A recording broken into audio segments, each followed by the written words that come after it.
Hello, good afternoon. So you may now open your camera so that we could start. Thank you.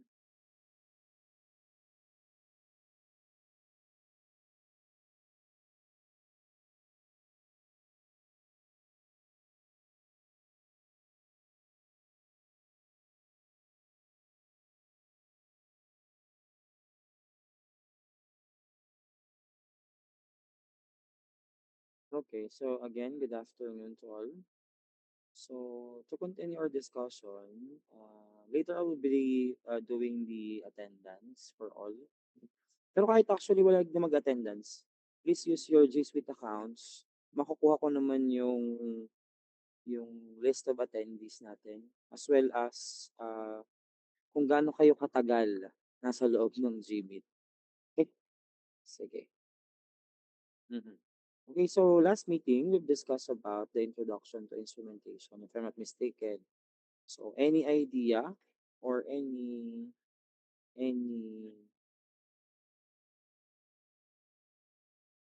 what should I say? Any takeaways from our previous discussion? Can someone answer me, please?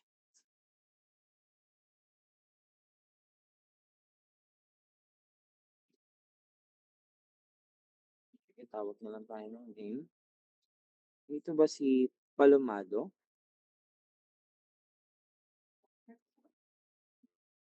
Sige po. Sir, ano po, yung pinagkaiba po ng instrumentation and instrumented po. Ang instrument po, yun po yung ginagamit natin. Tapos po yung instrumentation, yun yung po yung process. Then ang instrumented po, yun yung po yung parang pong output. Output. Okay. Sige. Wait lang ha. Baka mga akong admit. Admit. Okay. So tama. Thank you very much for that example. So instrumentation is the topic we've discussed from previous meeting. So lahat ng ito. Mhm.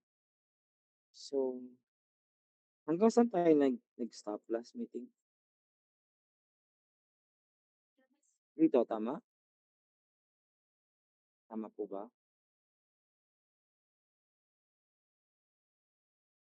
Okay.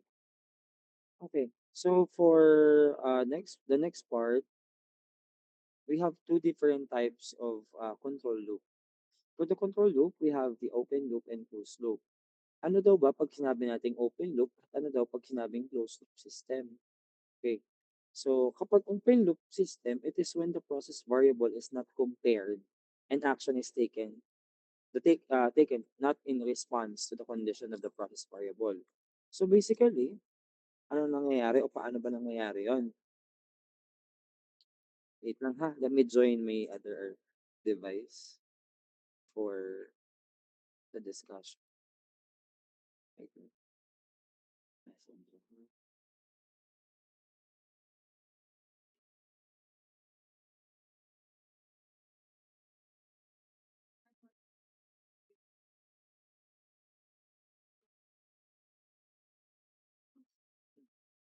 Presenting.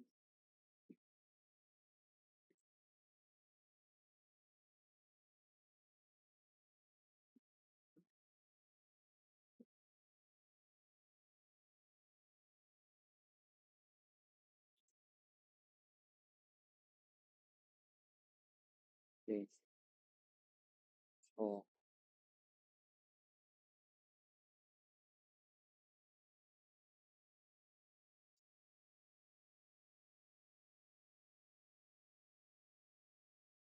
pagkabas.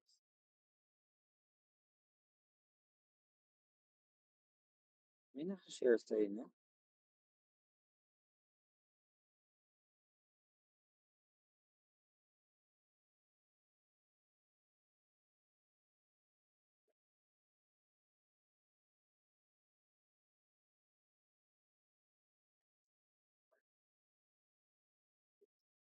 Wait lang, wala ako ng notebook ha. Okay. Okay, so pag sinabi daw nating open loop, nag-feedback ba ako? Hindi naman. Pag sinabi nating open loop, ah open loop. Open loop consists of an input and then the process and then an output. Ayan. So, bago natin puntahan yung mga bagay na yan, let me ask you, who can give me an example of a process? Sige, anyone from the class.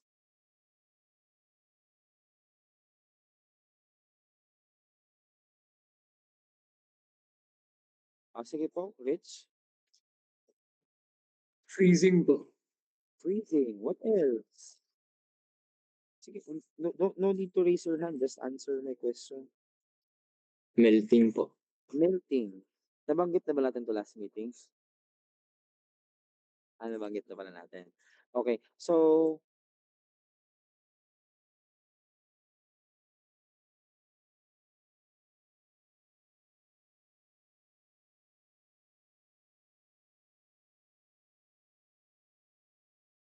yan. So ano yung mga example ng process? Sabi natin, the process includes yung mga melting, cooking. Ang open loop at closed loop, na-discuss na ba natin? Hindi pa.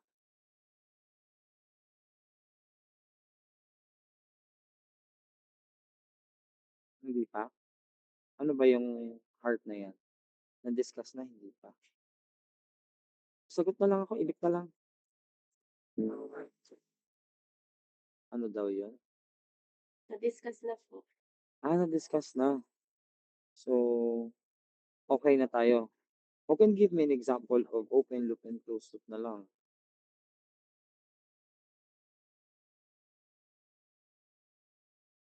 Hmm? Anyone?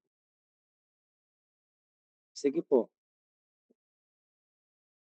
Example po ng closed loop ay yung pong turning on and off po ng light, and ang open loop po ay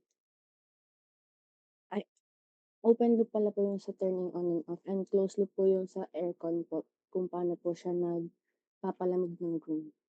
Okay. So, example natin, tama naman binanggit ni ate. Example natin for an open loop. Let's start with open. So, meron tayong input, ipaprocess niya, and then mag-output tayo. So, yung process natin na to, it's either it change the form in terms of chemical, in terms of physical. So, it is also said to be independent output.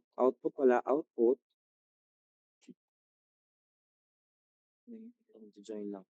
Yung output daw po, ah, ano yun? Salamat.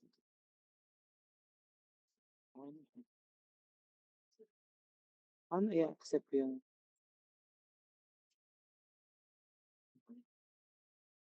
your output is independent to the input. Ibig sabihin, kahit anong ilagay mo dito sa input natin na to, ayan, kahit anong ilagay mo dyan, wala siyang pakialam, ipaprocess na lamang.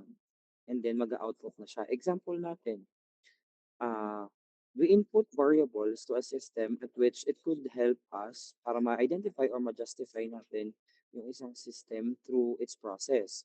So may input tayo, the process and the output. Ano? How about for the closed loop?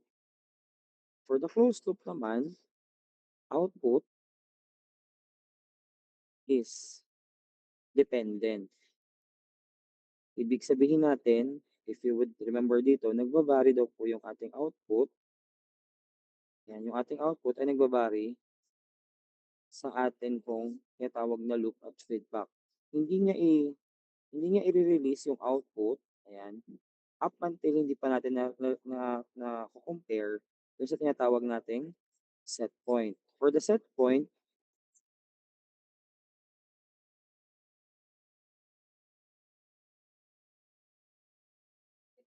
ayan, so set point. So, check niya muna if the set point really meets the goal, then okay na, mag-stop na tayo. So, yun na po yung ating close loop. Okay. Sige. Now, to continue with the discussion for the instrumentation.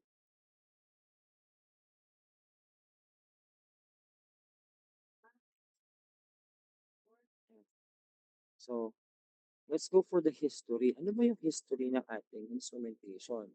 Actually, it is the history not just of instrumentation, but also to the history of the control. So, saan ba nag-start yan?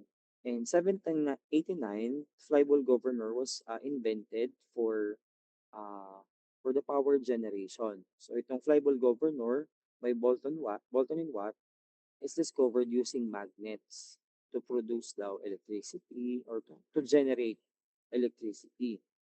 And then by that time also from the unknown date in the uh, Greek time, yan, may mga level control system tayo. Dito na nila na-discover based on their analysis, based on their practices that uh, maraming palang pwedeng gamitin to measure the level and to control the level. Parang example natin, sa Egypt, sa pyramid, di ba? They have their water system. Before anything else, nakapag-develop na sila ng napakagandang level control system. In the TD or the technological development, marami tayong iba't ibang klase ng technology. It starts with mechanical technology. Ito, sa mechanical technology actually, it starts with creation or using of tools. Ano ba yung mga tools na alam natin? We have the hammers, we have the plies, or any other equipments pa na ginagamit natin. Ano po? And then, followed by the pneumatics technology. Ano ba yung pneumatics? Pneumatic technology po is actually technology that uses compressed air. Compressed air. Okay, ano naman yung compressed air? Example natin, sa mga bus, pag nagbubukas ang pintuan at nagsasarado ang pintuan ng bus, di ba may sumisingaw dyan. So, yung power na ginagamit natin to close or to open,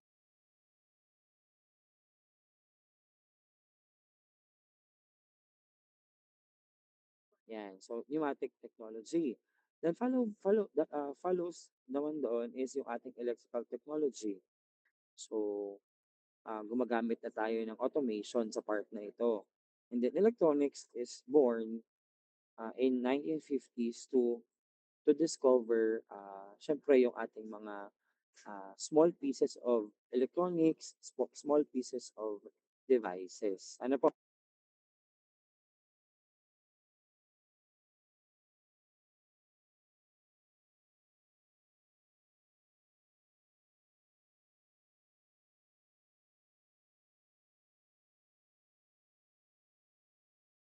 And then in 1970 naman, the microprocessor technology. Actually guys, itong mechanical technology, syempre may idea na tayo with that. So instrumentation, fundamentals, as well as process engineering, may subject tayong ganito.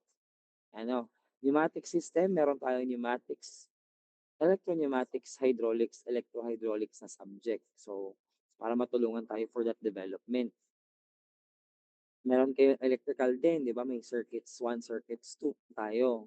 May LX1, LX2 din. May microprocessor din tayong course. And also, for the software technology, we have advanced control techniques that uses different softwares para naman ma-measure, monitor, at makontrol natin ang isang line. Okay, so elements of instrument loop. When we say elements of instrument loop, ibig sabihin natin, ito daw po yung key points para mabuo ang isang instrument loop. Kapag sinabing loop, anong ibig sabihin natin? Ang ibig sabihin po natin ng loop, ibig sabihin daw po is that paikot or umiikot tayo. Ano po? We have the process, measuring element, receiving element, and final control element. So for this four elements, dito po iikot ang ating prelim at more of, oh yeah, prelim and siguro a part of midterms din siguro. So ano ba yung laman nito? Yan.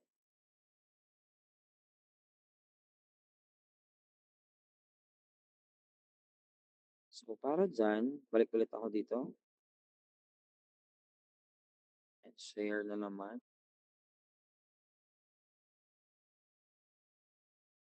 Tapos, wait lamang. Okay. So, sa atin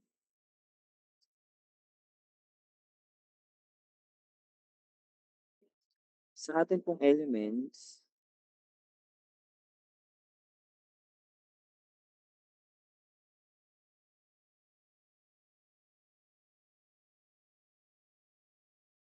excuse me.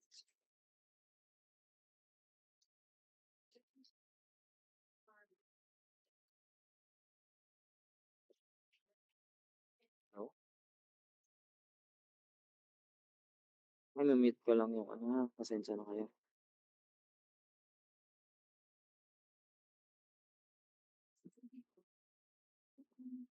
Hindi ako nag-feedback sa inyo. Sa akin kasi nag-feedback eh. Kukunin ko lang yung speaker ng tablet sa hindi mo na. Hello? Hmm.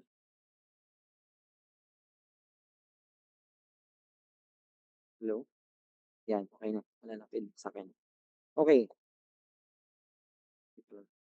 So, elements of instrument loop. Ano yung elements of instrument loop natin? So, meron tayong process. Yan. So, si process,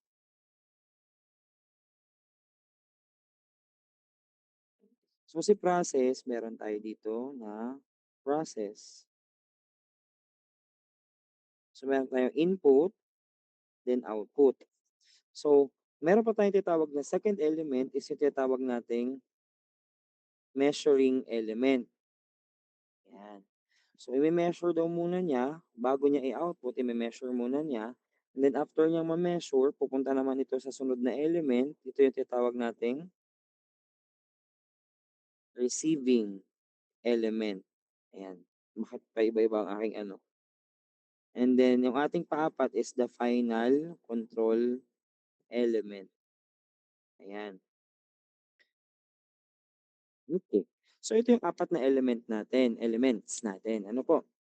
So, for this one, meron tayong tinatawag na, wait lang ha, mali ang window.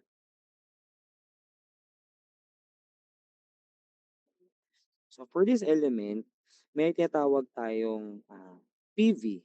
Yan. Yung PV, this stands for process, photos, sorry, process variable. Ano ang process variable? Ang process variable po, ito daw po yung variable natin na either mini-measure, mini-monitor, or kinokontrol. So basically, ano ba yung mga example natin ng process variable? As we mentioned nung last meeting, it is either the temperature, pressure, level, flow, analytical, vibration, speed, volume, distance. So lahat ng pwede nating ma-measure is the process variable. But in industrial application for instrumentation, widely used natin yung apat. The temperature, pressure, level, flow. So sila yung parang pinakabibigyan natin ng emphasis for the whole semester. Because kahit sa ang industry po ay laging merong temperature, pressure, level, at flow. Pababa yung akin. So hindi lahat may flow yan kasi lahat yan ay may water system. Lahat yan ay may fire alarms. So PV. So after PV natin, bago siya mag-output is magkakaroon tayo ng PV ulit. Sir, anong pinagkaiba ng PV1, itong PV na 'to at yung PV na 'to? In names, parehas lamang. Process, variable din ang tawag natin. Pero anong pinagkaiba? Anong pinagkaiba nila? Pinagkaiba nila is that what type of signal we use. Kasi kapag sinabi daw nating process variable or PV signal itself, process variable, ibig sabihin natin, ito yung mga example natin, 30 degrees Celsius, kunwari, 30 meters, kaya naman ay 5 PSI. So ngayon, kapag daw pinrocess natin itong mga ito, yan, yung mga yan, pag pinrocess natin, ano mangyayari? Wala naman. Kasi hindi kayang basahin naman ng ating controller ang mga degrees Celsius. Di niya kayang basahin ang mga measurement ng flow. So, kailangan natin ito daw pong measuring element, nasaan ba yan? Itong measuring element na to is to convert. One of its purpose is to convert the signal. So, ginagamit din natin siya as converter. Ayan. So, converter. Ano po? Pagdating natin dito sa receiving element, ito yung example natin ng mga controllers. Nako, wait lang. Wait lang ha. Controllers. Anong event training?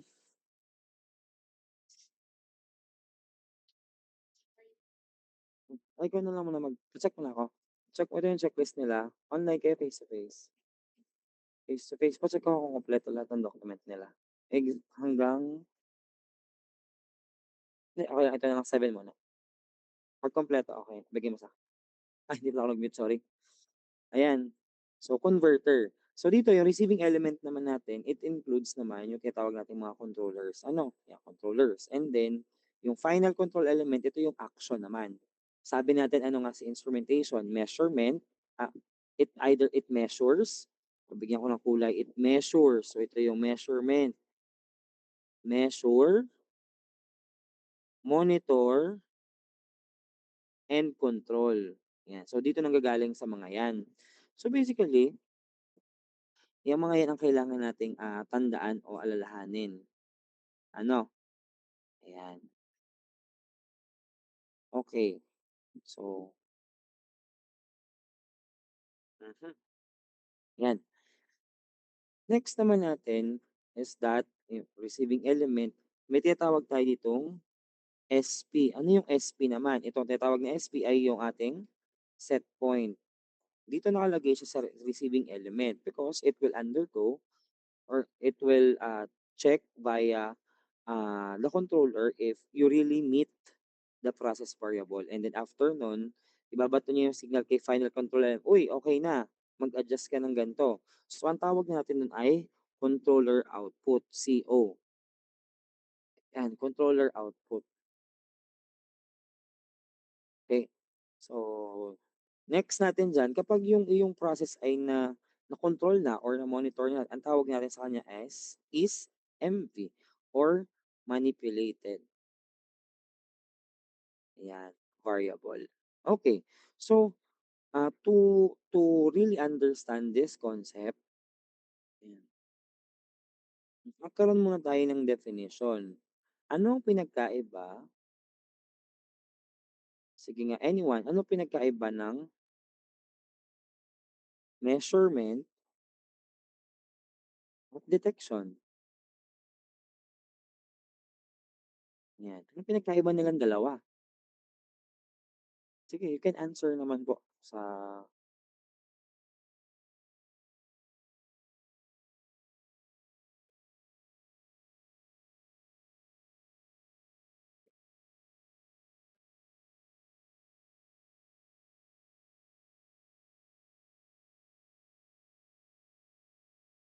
uy, hindi kayo nahimik sa akin. Kompleto lahat.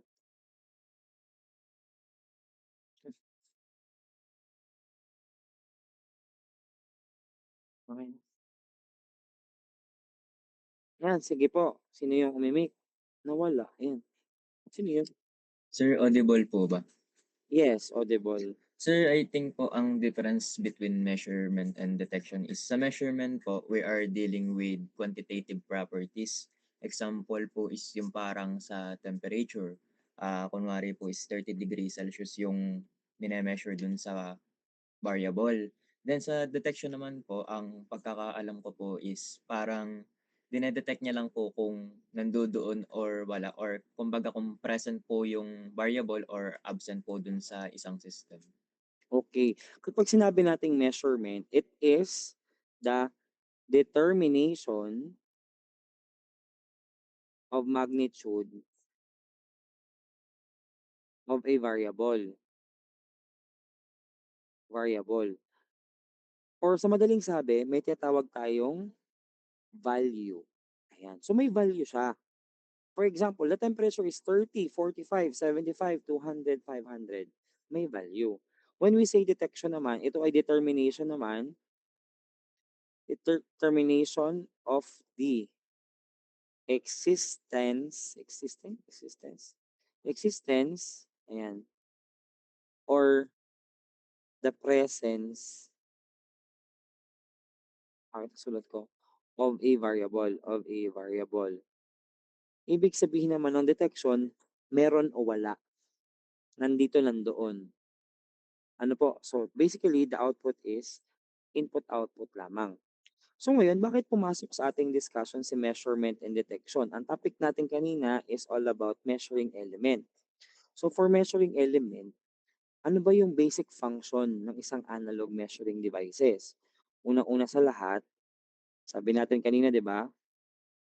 PV, tapos ito yung ating measuring element. Then output natin is another PV. So ano pinagkaiba ng mga ito? Depende sa kanilang signal na tinatawag o sinasabi. The first PV is what we call the analog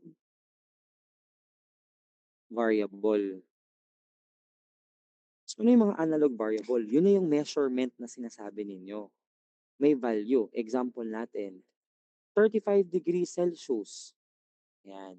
Ano naman yung PV na nasa baba? Actually, papalitan ko to. Palitan ko siya ng line. Ito daw po ay broken line. Kasi nag-convert na tayo ng signal from analog variable papuntang analog signal. Anong mga example ng signal ba? Electrical signal, pneumatic signal, electronic signal, kung ano-ano pang mga signals, or mechanical signal pwede din. So PV. Okay, nagigets natin. Dalawa yung PV natin. Nag-enter sa measuring element is the analog variable, and yung atin naman pong output is analog signal. Any questions? Any clarifications?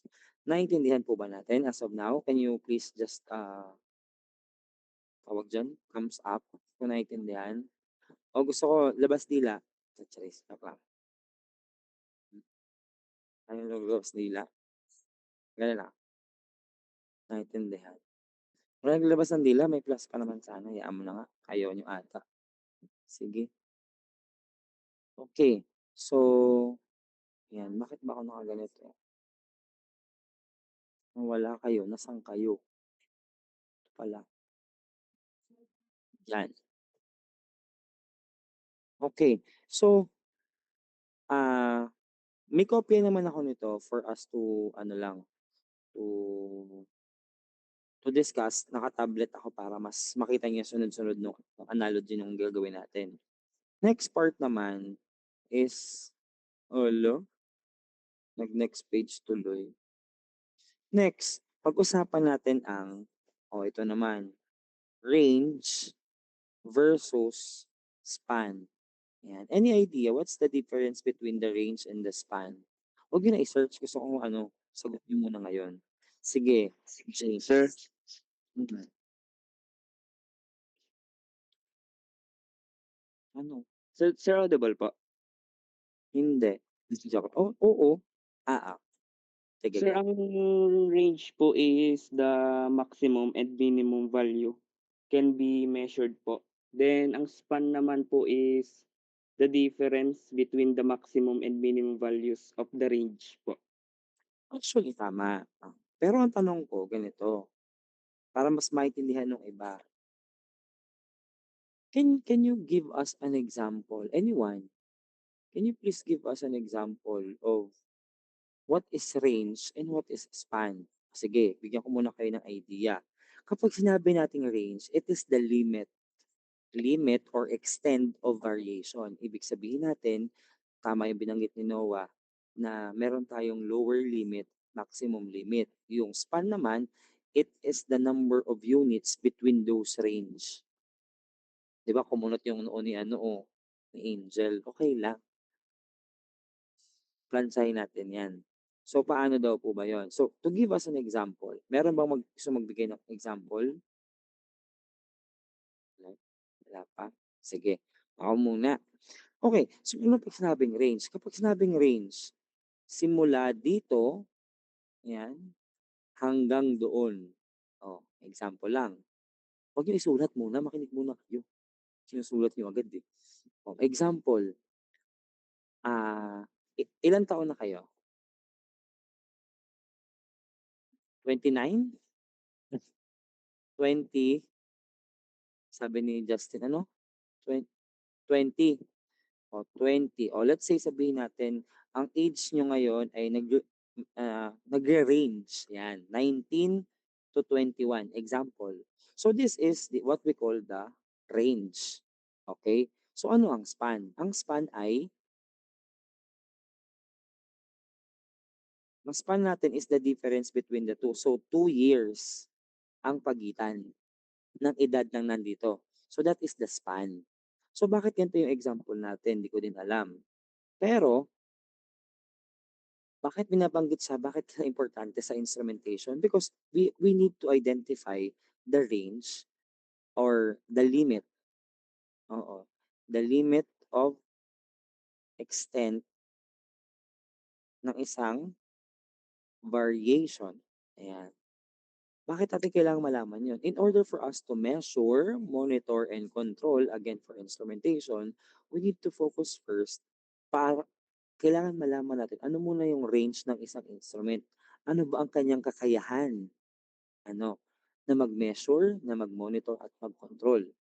At yung span natin, ito yung number of units between the limits. So bakit siya importante naman malaman ng span? Para malaman mo kung hanggang saan kaya niyang ibigay sa'yo yung measurement. Okay, to give you an example, yan, mamaya pala yung example, exit muna na ulit ako dito kasi may papakita na naman ako. Ano ba yun?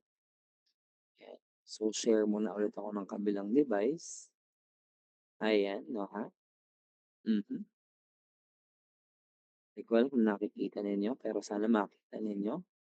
So, in here, we have the standard instrumentation signals. We have the analog and digital. Analog is a continuous signal, and the digital represents for the presence or absence of something. Okay, so for the analog, it is a signal that has no discrete position or state and changes its value. So pwedeng magbago through time. Yung mga sinusoidal waves natin, ano, yung ating mga measurements. Kapag digital naman, the signal that generates or uses binary digits to represent continuous variable. For example, 35.5 degrees Celsius, 75.5 degrees Celsius. Ganun ang digital. How about analog? Sa analog, even the points is considered a value. Kaya nga minsan 'di ba sa mga graph, may nakikita kang graph umi-extend, minsan may mga gano'n-gano'n pa. Ibig sabihin nun, analog signal yung meron sa kanya. Each and every time has its own points or measurement. Next, ito pwede niyong isulat or screenshot. Ano? So pneumatic or air pressure. Ito po yung standard na gagamitin natin simula today hanggang kayo ay magtrabaho na. Sino yung tumaas ng kamay? Wala tumaas ng kamay. Sino na nagpapa-admit?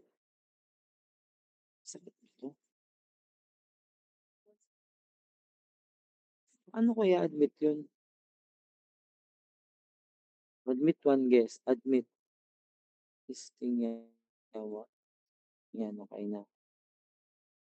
Yan. So, English. So, ang atin daw pong air pressure or pneumatic standard is equivalent to 3 to 15 PSI. Pakitandaan po ngayon. 3 to 15 PSI or equal to 0.2 to 1 bar. And then for electrical naman natin, in terms of current, ang standard natin ay 4 to 20 milliamps. And then voltage natin is 1 to 5 volts DC. Yung computerized na yan, sino naman po pumapasok? Austria. Ayan. Computerized naman natin, smart transmissions, tapos field bus transmission. Lahat ng ito ay matutunan natin sa process instrumentation.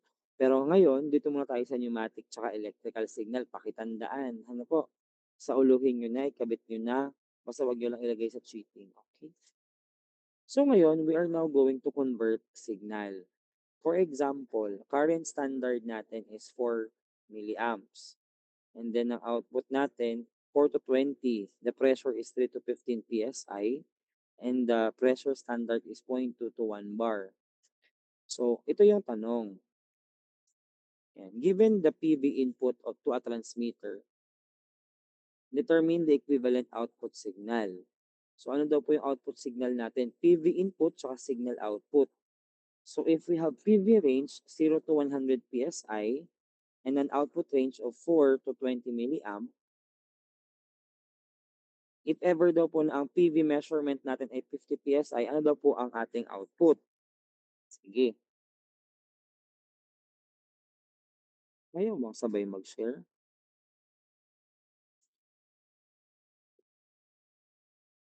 Sabay mas maganda.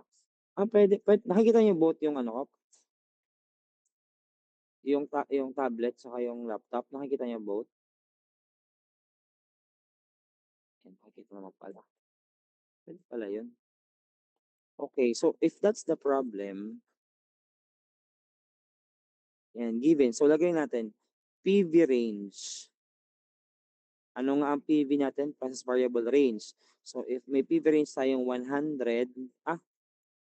to 100 PSI, ayan. Tapos ang ating output range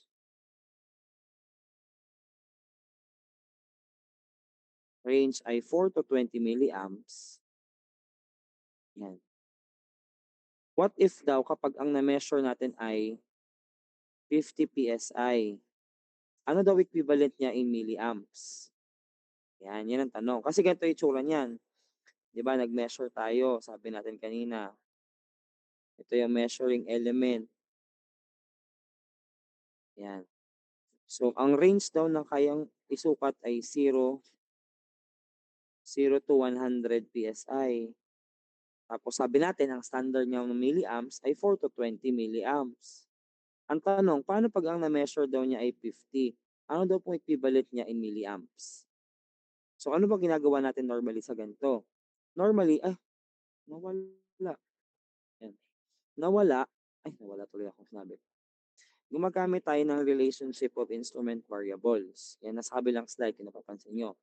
To calculate the equivalent milliamp value for a given percentage of signal range, the equation takes from the standard slope intercept. So ano ba yung laman ng y-intercept? We have y is equal to mx plus b. Then y is equivalent to equivalent current in milliamps, and then x is the desired percentage of signal. M is the span of 4 to 20, and then B is the offset value of the live zero of 4 milliamps. So basically, you can see the current, kasi current ang hinahanap, milliamps, ano po, as 16 as Y, and then X all over 100% plus 4 milliamps. Then, ma-identify na natin daw ang current value. Pero, medyo mahirap, no? Medyo magulo. Tuturuan ko kayo ng shortcut. Medyo shortcut. So, sabi natin, y is equal to mx plus b. Wait lang, mag-review mo na kung bilis na review. Mx plus b. So, ngayon, ang ginagawa ko ganito. So, ano nga ang range natin? 0 to 100 PSI. Tapos, 50 PSI ang measurement. 4 to 20 milliamp. Tapos, ano daw pong milliamp ang output? Tama, yan ang tanong, diga? So, unahin muna natin itong isa. Dito muna tayo. Y. Y is our output. So, kung ang output natin para dun sa first batch natin is 50 PSI is equal to, yan. Ano ang M? Ang M doon is the span. Ano daw po ang span natin na meron? Sige nga po, ano ang span dito sa unang range? Paimik na lang. What is the span for this range?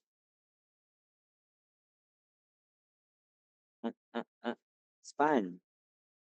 Ang range natin ay ito, 0 to 100. Ang span natin ay 100. Tama. Yan. 100x plus b. Ano ba ang b? Sabi doon ang b, the offset value. Or simply, we can say that b is the lower range value.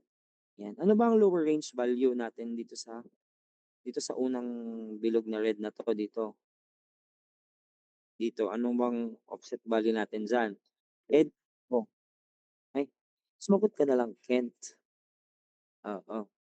Oh, hindi ko na kaya yung score mo. Sorry, joke lang. Thank you, Kent. So, 0. And by that, you can compute for the value of x. O sige, ano yung value ng x natin? So, 50 divided by 100 is equal to x. Then, your answer is x is equal to 0.5. Yan. X is equal to 0.5. Pero hindi pa tayo tapos dyan. Dito naman tayo sa kabila. 4 to 20. Ano daw po ang output dyan? O, hindi natin alam kasi yun nga yung hinahanap. So, y is equal to, ano ang m? Ano ang m dito? Ano nga ang m? Range. Ano ang range daw po dito? What is the range? Range is? Ilan daw? 20 po. Hindi ko marinig. The range is 16. Bakit 16? 20 minus 4. Yun yung range. Ay, sorry. Yun yung ating span. Yung range natin is 4 to 20. Ang tanong natin ngayon, ano yung span? Gaano kalawak? So, ang sagot natin ay 16. 16x plus, ano daw po yung lower range value natin dito? Sige nga po, ano yung lower range value? 4 po. 4. So, 4. So, by that, y is equal to 16, isubstitute natin itong 0.5 which is the value of x daw para mag-relate silang dalawa. So 16 multiplied by 0.5 plus 4. So ano po ang sagot natin dyan? Para dyan, we can get 16 times 0.5 plus 4, that is equivalent to y is equal to 12 milliamp. So ang sagot natin ay 12 milliamp. Madali lang naman, simple math lang naman tayo pa ngayon. Ano po? Naintindihan. Sige. Ngayon, sige, patry nga pa-solve ng ating itong nasa ating screen. Pa-solve po ako naman. Flow transmitter is range. Sige, ako na lang. Sagutan ko na lang. Okay, if the flow transmitter is range from 0 to 350 GPM, GPM, and then the output is 4 to 20 milliamp, calculate the current signal value flow rate of 204 GPM. Yan. Halos ganun lang din naman. So, what would be the equivalent milliamp? Milliamp is equal to ano? Solve po ako. Try natin. Ano po? Okay.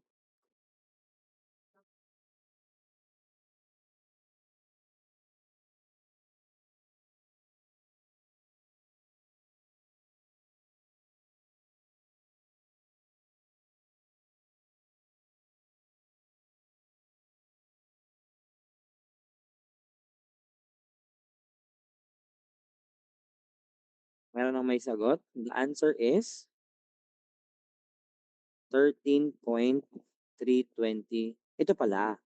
Guys, pag magsasolve tayo, can be up until 4 decimal places. 3, 2, 557 milliamp. Tapos huwag kakalimutan lagi ang unit. Bakit 4? Normally, for instrumentation, even points is important. Ano po? Nawala na mga naka-on cam. Okay na nga. Kaya baka mali ako. Magawa ako. We have 204 is equal to 350x plus 0. X is equal to 0.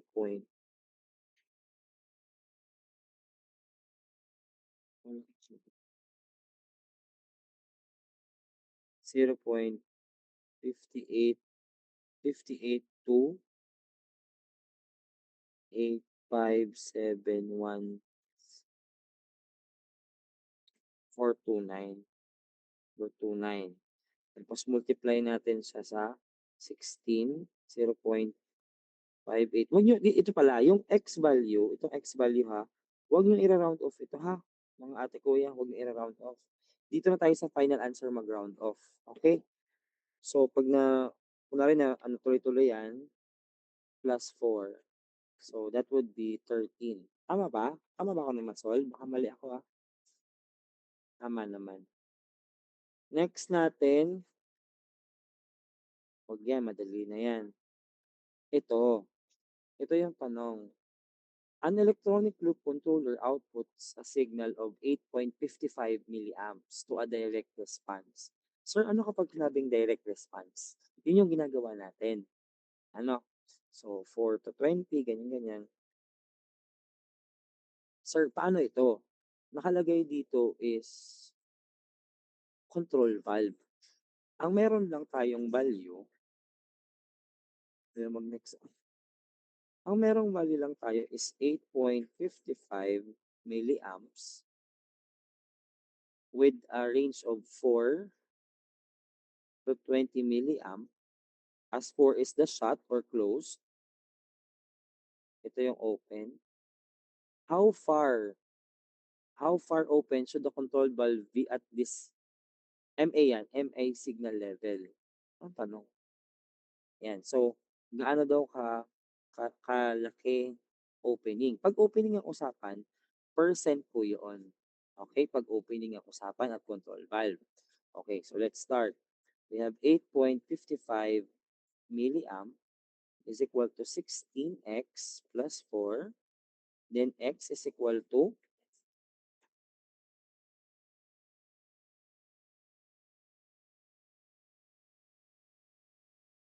yan.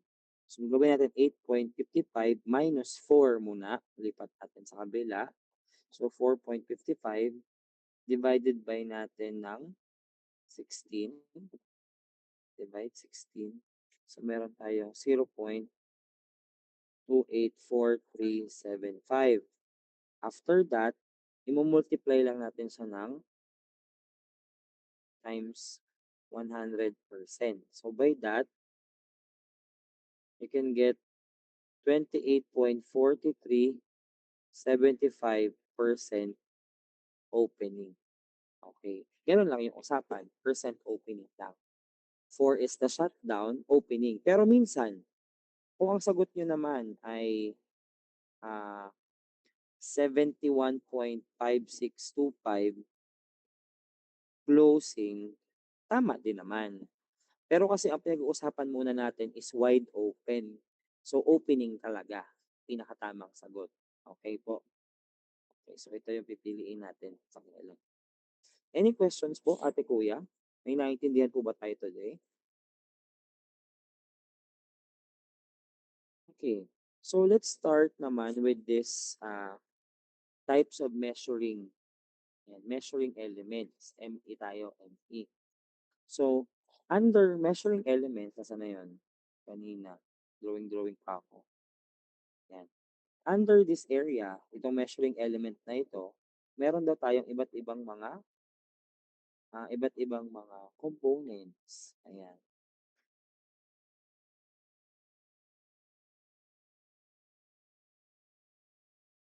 So, ano yung mga components daw para kay measuring element, tama. So, meron tayo, pangit ang kulay na to. Ano magandang kulay? Wala pa akong green. Ay, meron na. Ayan. So, under daw niyan, nakalagay naman pala sa screen natin sa kabilang screen, may sensors, transmitters, transducer, and process switches. Ang tanong, ano pong meron kay sensor, ano po ang meron kay transmitter, at ano meron kay transducer? Ang mga switches, may idea tayo dyan. It's just open and close. Okay, sige, isa-isahin natin. So, yung sensor daw is a part of instrument loop or instruments that first senses the value of the process variable that assumes a corresponding predetermined and intelligibly state or output. So basically, yung ating sensor, there are the ones who sense and measures. Ano pa? Sila yung nagme-measure ng ating measurement dun sa system. Transmitter naman, these are the devices that senses the process variable through a medium of sensor. So basically, both of them ay pareho lamang. Ang pinagkaiba nila, ang transmitter, ayan, ang transducer, it sends signals in volts or millivolts. At ang ating transmitter, nagsisend siya ng signal in milliamp. Bakit nababanggit ang transducer at transmitter? Transmitter, tsaka transducer. Ano meron kay transducer? Yung ating kinocompute kanina na mga 4 to 20 milliamp, yun ay kay transmitter. This is 4 to 20 milliamp output signal. Kapag naman tayo daw po ay sa transducer, tayo ay nagsisend ng volts or millivolts. Sir, bakit po kaya hindi kayo makapagbigay ng isang output kagaya ng transmitter na 4 to 20? Because, wag na pala to, mga naka-red, hindi ko natanggal. Because there's a difference between the two. Unang-una po, yung ating transmitter is expensive compared sa transducer. Who can guess how much ba ang isang transmitter? Nakakita na yung transmitter sa lab, yung mga color blue na pinakita ko sa dito ata meron sa PowerPoint.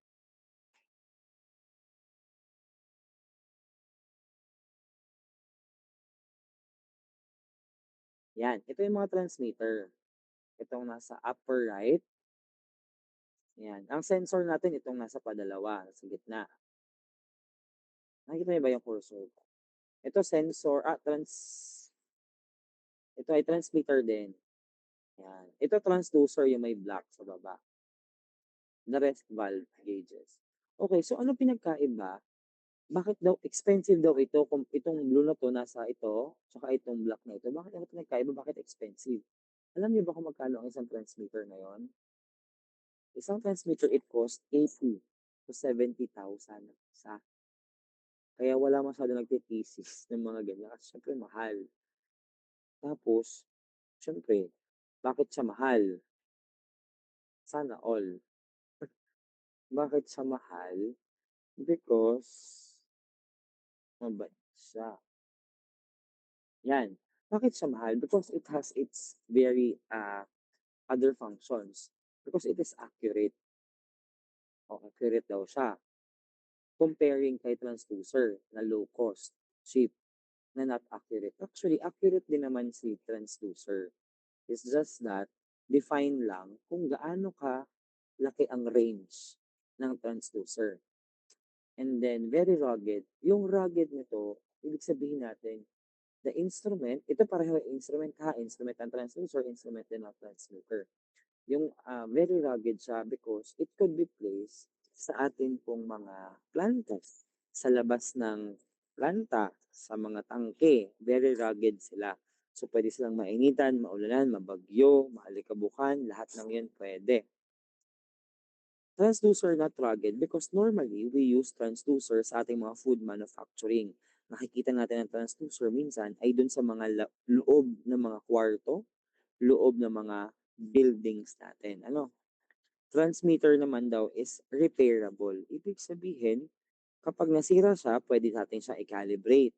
Pwede natin siyang ayusin, pwede natin siyang hinangin ulit o gawin ulit, depende sa sira.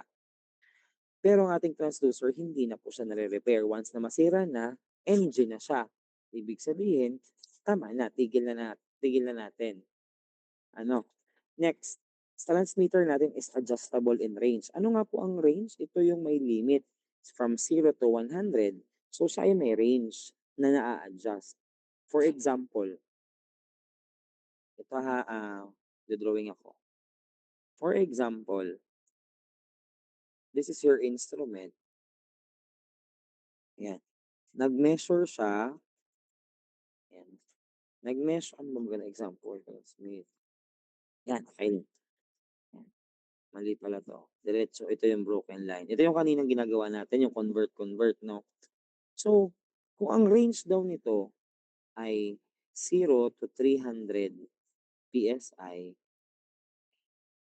yung itong instrument na to itong instrument na to, yan daw ang kanyang range.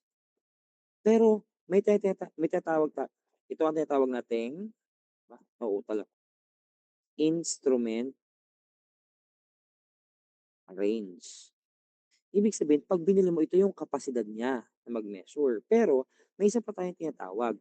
Tinatawag natin siyang operational range. Ano naman ang operational range?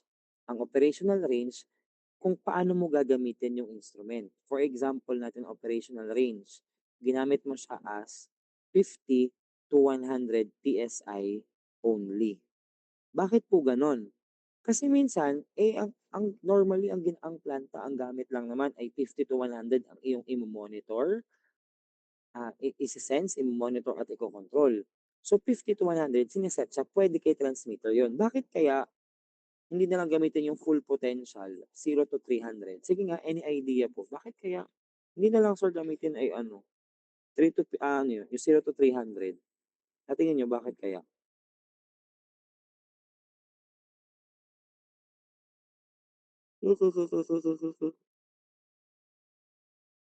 Bakit kaya?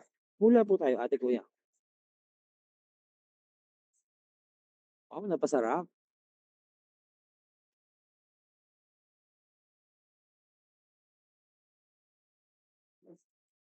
Wala? Wala kayong idea? Hula lang, puwede naman, ito naman. Bakit? Kasi sige, Francesca, Ano po, siguro para po mas maging accurate po yung mame-measure niya.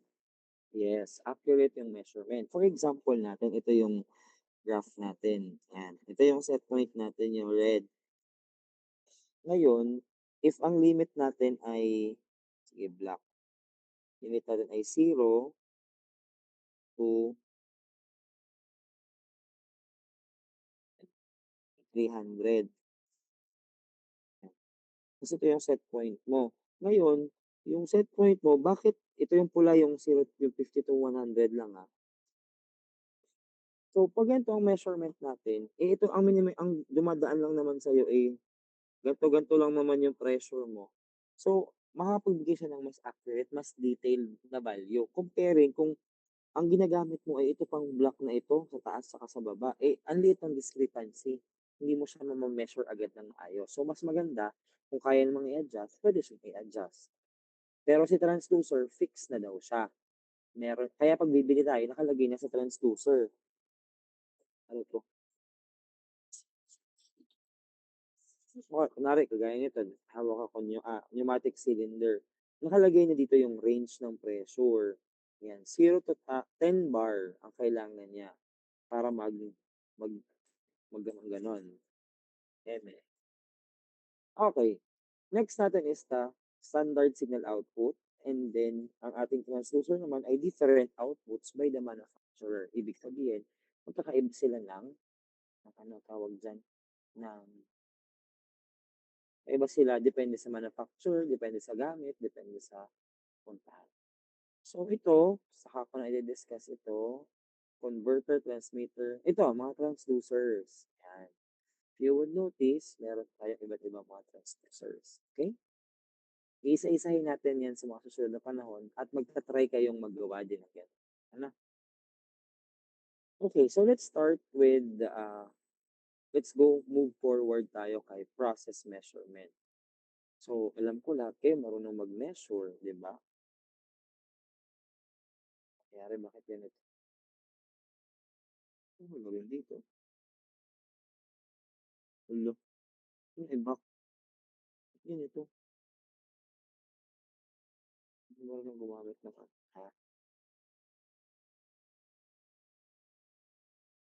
Yan, process measurement. Ma'am?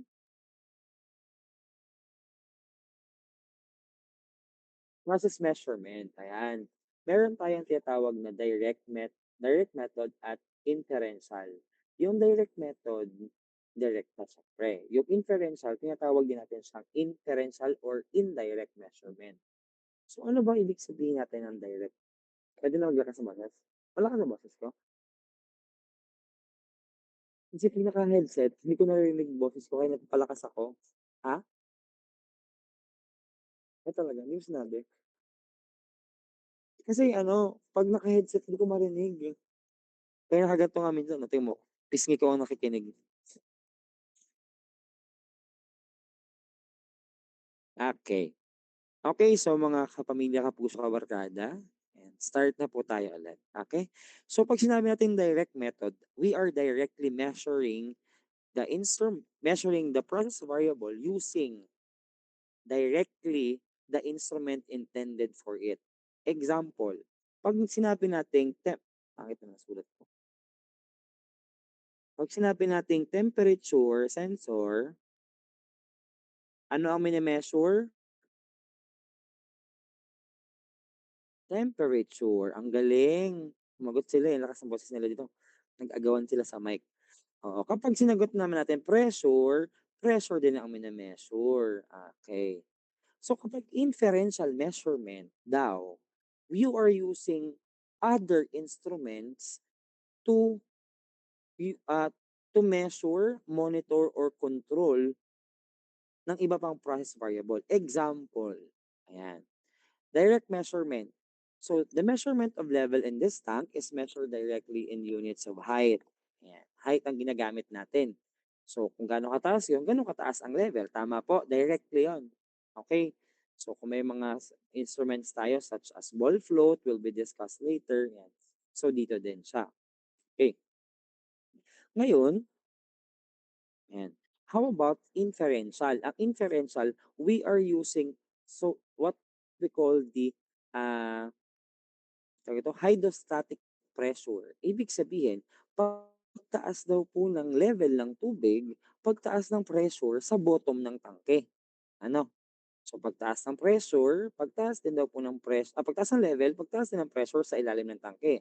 So if we put some pressure gauge or pressure sensor beneath or on the bottom of the tank, then nagkakaroon tayo ng value ng pressure.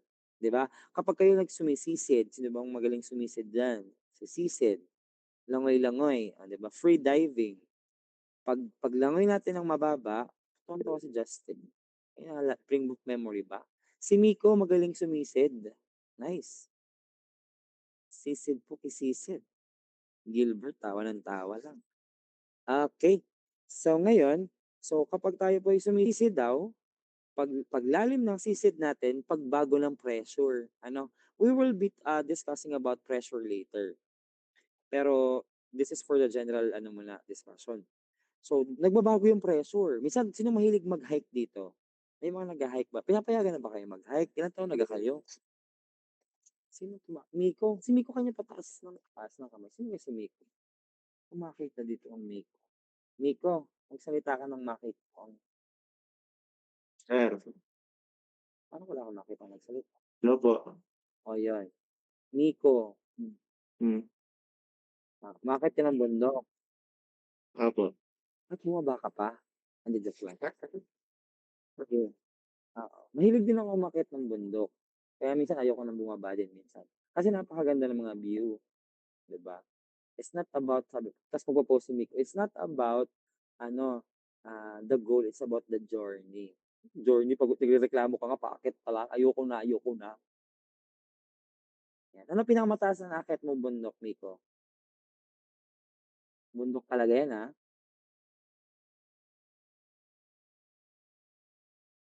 Miko kwento. Banoy? Saan ang Banoy? Dito sa amin yun, eh. Diyos ko, sasakyan lang yun, utoy. Hirap na hirap ka na. May nakaakyat na ba dito ng ano? Nakaakyat na din ako. Baka marinig. Hindi ka ba nagpapaalam? Ano ka magpapaalam? Baka mahuli ka. Hindi ka pa papayagan. Haha. Nag-open mic siya para tumawa. Wait lang guys, ito yung break time ko kasi napapagod na ako magsalita. Hindi ko magsalita eh. Ako nakakit na ako na pinakamataas ko dito sa Batangas siguro si Butulaw. Pero nakakit na din ako ng Cristel. Cristel? Wala, si Cristel nag-raise ng hand. Nakakit. Ano nung dyan.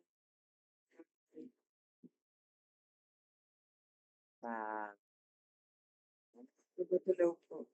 Batulaw din. tapos next yung mga pinakamataas, Pulag tsaka Ulap sa north. And then pinakamataas ka na aakyat, Apo, siyempre pinakamataas na yun, wala nang tatalo dun sa Pilipinas, ano. Pero 5 days ko naman yun akyat. Ngayon baka merong gustong umakyat diyan, tara umakyat, tatali ko kayo sa tayo bumaba. Okay, so time's up for for commercial. So going back, pag sinabi nating direct measurement, we are directly measuring the variable based on its sir, kasama daw po si Javi umandap. Ay, sama ko to eh. Ano bang ba kayo? Tawag dito? Tawag dyan? Ako kasi joiners lang. Minsan mag-isa lang ako. Pumupunta lang ako ng Manila. Ganon. Okay. So next is, yes po, sir. Mas wait lang. So that's inferential and direct method. So meron tayong types of measurement naman. Sabi nila, nakikita daw nila. Hindi. Nakikita niyo yung screen ko tsaka yung tablet at the same time, tama? Nakapin. Sa inyo, hindi. Hindi naman, di ba? Automatic lang naman sa. Tama ba? Google Meet din ako dito. Hindi, paano mo siya? Oh, there. Lang. Another account. Same account ko. Ito, dito oh. Nag-share ako nung tablet ko mismo. Literal na ganun lang? Literal na ganun lang. Okay. Okay. So, single point and continuous type. Ano pinagkaiba naman natin ng single point at continuous type? So, to give an example, ito na lang. We have sensor A and sensor B. Yan. If you would check, di tayo sa tablet. Kunwari may tank tayo, di ba? Gagayahin ko lang yung drawing. We have B, we have A. And then we have pump. Ayan. So ngayon, may mga conditions tayo. For example, kapag single point, may mga actions na mangyayari. Example natin, what if A and B? Yan. A, B. Pasok natin ng konting logic lang. Yan. If A and B is equal to 0, then yung ating level ay nasa baba. So ano yung action na gagawin? Mabubuhay ang pump. So on. How about, meron daw po tayong 1, 0. Ibig sabihin, yung ating pong level ng tubig is either nandito or nandito. Ano po? Nandyan sa pagitan na to. Then, anong gagawin natin? Either, pwede mo siyang i-on or pwede mo siyang i-off. Pero for me, pwedeng ilagay ko muna ng on kasi ang gusto natin na maximum range is maabot yung level ni B. What if naman po, if 1 si A, 1 din si B? Ibig sabihin, nandito na daw po ang ating level. If that's the case, then tayo daw po ay tayo ay mag-off na. Ano po? Ibig sabihin, na-reach natin ang maximum. How about, ang lumabas naman sa measurement natin ay 0, 1. Pag 0, 1, 0 si A, 0 si B, ibig sabihin nun, may sira na. Kasi dun sa taas may measurement, pero sa baba wala. So, ang gagawin natin dito is condition as off. Okay?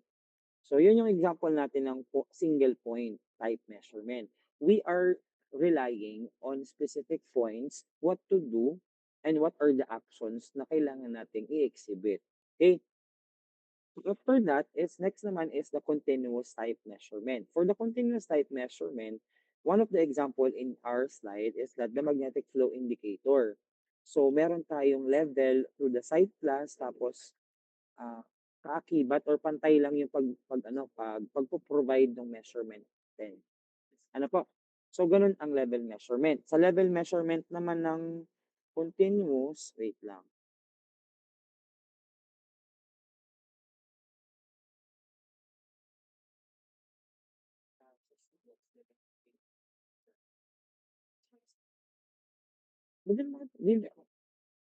Isa, lalabas naman yung isa.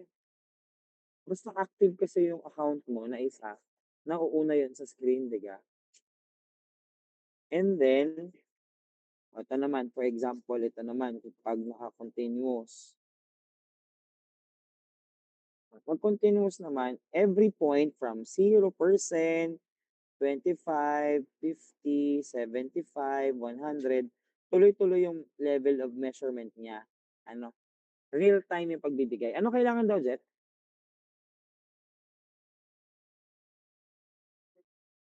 Ayan. So, ganun lang continuous. Ano, wala masyado siyang arte. Okay, so balik tayo sa calibration range at instrument range. Kanina nabanggit natin, when we say instrument range, it refers to the capability of the instrument to measure a variable. Jets, ganun ulit. Huwag mo na sulatan ng check. Ano mo na lang, tandaan mo na lang kung kompleto. Huwag mo na sulatan. And then yung calibration naman refers to the set of values within the instrument measuring range where the scaled output 4 to 20 is set during calibration. Yung calibration, wag niyo muna pansinin siguro. Sa instrument range lang muna tayo. Masyado tayong magiging complicated if isa tayo dyan. Yung span, alam na natin yon.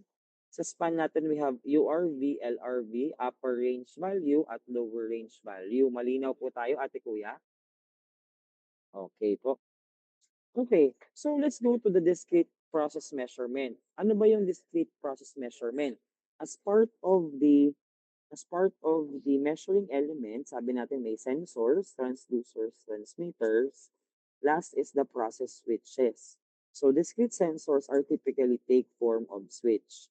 So sila yung nabibuild natin if either we want to open or on, off, trip, start, stop yung isang bagay. Okay. So yung mga devices daw na ito ay medyo hindi gano'n ka-critical, hindi gano'n ka sorry, the term, hindi gano'n kahirap, intindihin because it is just, the cut off or cut in ng ating pong system. Ay, mali po. So, meron tayong tinatawag na normal status of the switch. May normal status pala ang switch.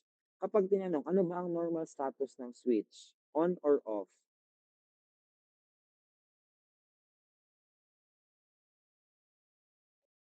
Normal status, naka-off po para ano, para ma-turn on. Hindi ko, paano ako? Ano daw po ang ating normal status of the switch? Actually, wala tayong specific sagot doon. Bakit? Ganito, dito sa kabilang screen na naman tayo. Meron tayong tinatawag kasi na classification of electrical switches. We have the normally open, nasa baba, sinulat ko pa, tsaka normally closed. Yan. Anong pinagkaiba ng dalawa? Normally open at normally closed. Meron ba dito? Yan. Normally, sige mamaya. Normally open. Kapag namin normally open, ang switch, siya daw ba ay, kunwari may ilaw, siya ba ay buhay ang ilaw o patay ang ilaw? Normally open. Sagot, hula lang kayo. O heart kapag ano, kapag on ang switch tapos approve kapag off ang switch. Wala lang nagsagot. Okay lang yung magkamali ba? Ano ba tanong ko? Hindi ko maalala. Kapag ano, sir?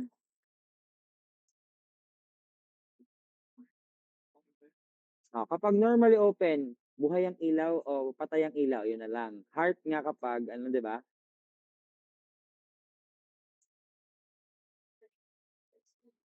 Hindi ma'am. Normally open. Pa sa switch sa switch. Normally open. 'Pag normally open, ibig sabihin patay ang ilaw kasi open yung ating connection. Yung usapan natin ng normally open, normally closed, it's about the connection. Ganito, example, drawing ako. Ito yung ating line, ito yung ating positive, ito yung negative. Ayan. So, normally open kasi open yung ating switch. Ayan, open. Kapag normally closed naman, ito yung positive, ito yung negative, kompleto. Ibig sabihin, siya daw ay naka-close. Okay na, Otoy? Pirma ako. Saan? Saan mo? Wala akong pirma ito.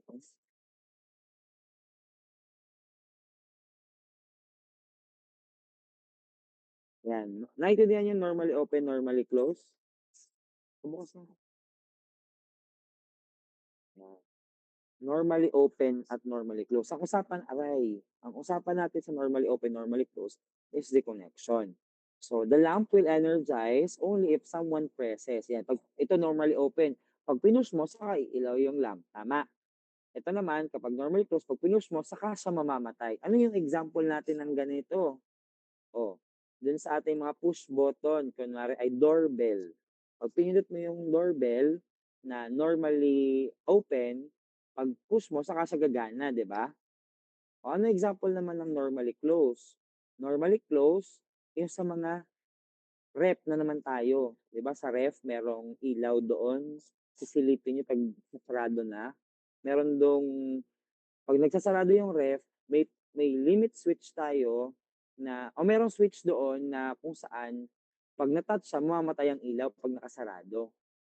Ayan. So, ang tawag at normally closed naman yun. Ano po? Ano, sir? Emergency stop daw. Yan. Normally closed din. So, ito yung ating tinatawag na hand switch. Sa hand switch, in electrical switch, created by a person's hand or sa motion. If you would notice, ating mga switches, sa school kasi meron dito. Ay, doon kasi sa lab meron. Dito wala ako. Yan. Pwede mo ikabit kung anong terminal. NC, normally closed. NO, normally open. So, pag bumili ka, pwede mong depende sa inyong arrangement naman yan kung saan mo gagamitin yung switch mo. If it is normally open or normally closed. May mga example din tayo ng mga limit switch. Yung nabanggit ko kanina sa ref natin or sa mga fridge natin, that is limit switch. Ano, pag na-touch mo siya, ibig sabihin, mag-activate siya. Ano po? Proximity switch. Ang proximity switch naman, it detects the proximity or closeness ng isang object. So, by the definition daw, these switches are non-contact sensors. And yan. So, proximity switches. I-discuss natin din to isa-isa. Nagpabigay lang ako ng idea about switches. Pressure switch. Pag tumaas ang switch, then magkakaroon ng action. Either mag-open or mag-close. Ganon din sa level. Kapag na-reach na yung level na yon, open and close din. As well as temperature and flow kapag may naging flow. Okay po tayo. So, itong mga flow na to, I can give you the copy naman itong mga introduction slides na ito. Ano? Ngayon, pasok tayo sa discrete control elements. Ito yung mga on-off valve natin. No, wag na pala yun. Okay na yun. Ha? Hindi. Okay na, end of measuring elements. So, tapos na tayo sa first part, measuring elements. Ano nga po laman ng measuring elements? We have the sensors, transmitters, transducer, and process switches. Again, ano po ang sensor? It is the instrument used to measure or detect the process variable. Transmitter naman, these are the devices or instruments that used to convert signal from PV signal up into milliamps. And these are the standards. How about transducer? This is just the conversion of instruments from one energy into another or one signal into another using different ranges. So, pwede tayong gumamit ng iba't iba. Wala tayong specific standard or basically, we can focus on output of millivolts or yung mga volts natin. And lastly, for the process switches, it is used for connecting the electrical signal from one point to another. So basically, switch lamang siya. Ayan. So, okay na tayo sa measuring elements. Naintindihan na din now natin ang ayaw lumipat. Naintindihan na din dapat daw natin itong yan. Di ba? Okay po tayo dyan sa ating screen. So, meron tayong, okay tayo sa process. Check natin ang process. Check natin ang measuring element. Ang ating PV sa taas, PV sa baba. Na-gets na natin how to compute. Next naman, papasok tayo sa ating mga receiving elements. Ano yung receiving element? Wala na. Wag na pala muna yung receiving element. Baka kayo Anakin. Nandito pa kayo? Hindi na sila sumasagot, okay lang.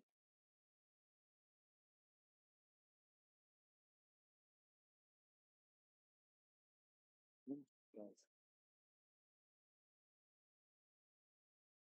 Oh my gosh.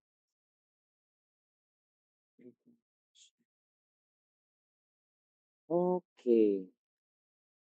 Okay, so I think that's all muna pala for this meeting. Pero I'll be showing you something na makakatulong sa atin. Wait lang ha. Ay, dinilit. This is for our next meeting actually. Sa atin pong meeting. Kailan ba meeting? Tomorrow. Tama? Tomorrow. May face-to-face tayo bukas. For our face-to-face tomorrow, um, may bibigay ako sa inyong kopya or pwede nyo namang i-download. Hindi, bukas na lang. Hindi, bukas na lang. Pahinga muna kayo ngayon, bukas na lang. Any questions po for today? Clarifications? Wala? May naintindihan po ba tayo ngayon? Okay, so tomorrow, ito, magbibigay na agad ako ng assignment natin. Since wala pa yung syllabus, di pa kayo magkakaroon ng regular assignment. Yan. Next meeting, we will be discussing about, or tomorrow we'll be discussing about symbology. Okay? Symbology. So, instrumentation symbology yon para kahit papano ay may idea naman tayo. Ano po?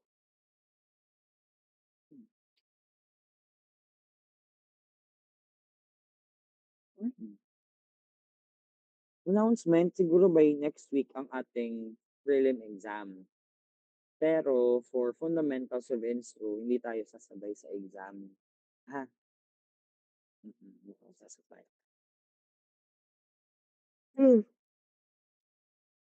Bigla ako kinantok. Bakit ganon?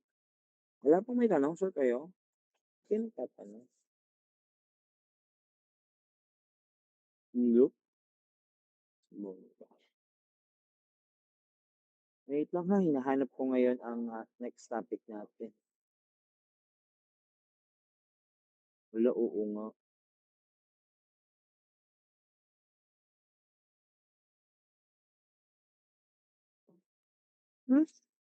Okay, so next meeting po ay symbology nga. Tama, tama. Symbology. Symbology. Symbology.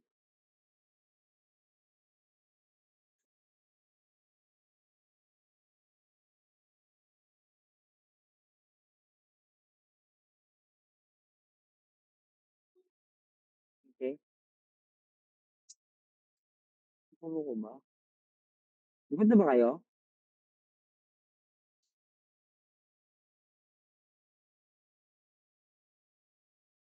Gusto mong sagot.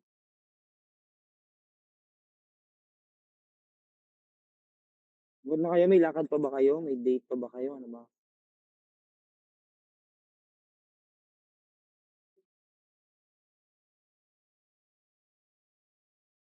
Wala. Sige, lang pala eh. Hindi ka. Okay, so actually, bigyan ko kayo ng ano lang, overview for tomorrow para magkaroon kayo ng advanced reading din and study about the topic. So we have different types of process diagrams used for instrumentation, but actually we're gonna focus on systems na pwede nating magamit lang. So instrumentation symbols yon, ito yon. So may mga tinatawag tayong mga symbols such as bubbles or circles. Aralin natin yan. Yung mga line signals natin, pwede nyo aralin din yan. Yung mga PNID or piping instrumentation diagrams, pwede nyo ring i-review yan. Yung mga valves, yan, mga letters, aralin natin. Ano po? Sige.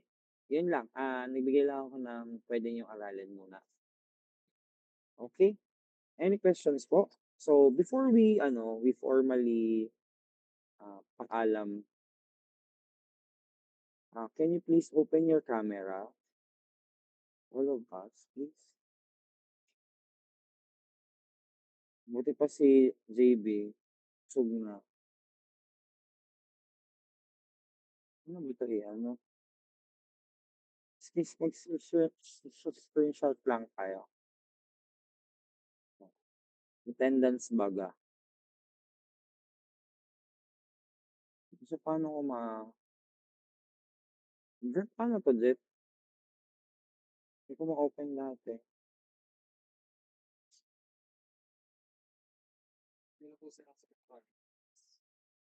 Paano ko ililipat yung another? Hindi mo to zoom.